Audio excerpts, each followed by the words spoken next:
যাওঁ বুলিয়েই গুচি যাব পাৰে মানুহ, নোকোৱাকৈ নোচোৱাকৈ, ভাল পাই ঢুকি নোপোৱাকৈ।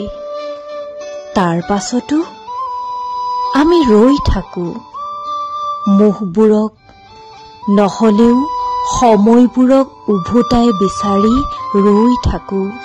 নাহে, কোনো উলটি নাহে।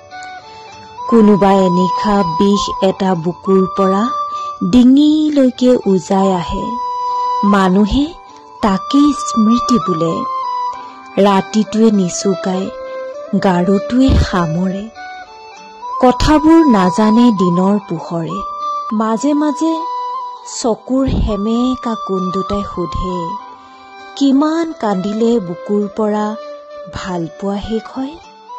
কিমান যন্ত্ৰণাত বিস্মৃতি আহে? উত্তৰৰ সলনি সমনীয়া বাগৰে। এৰা কষ্ট হয়, কষ্ট যেতিয়া ভাল পোৱাই দিয়ে, তেতিয়া এৰা কষ্ট। এৰা কষ্ট যেতিয়া ভাল পোৱাই দিয়ে, তেতিয়া তাৰ উপশম এই পৃথিৱীৰ কোনো সম্পৰ্ক, কোনো অনুভৱ দিব নোৱাৰে, কেতিয়াও নোৱাৰে।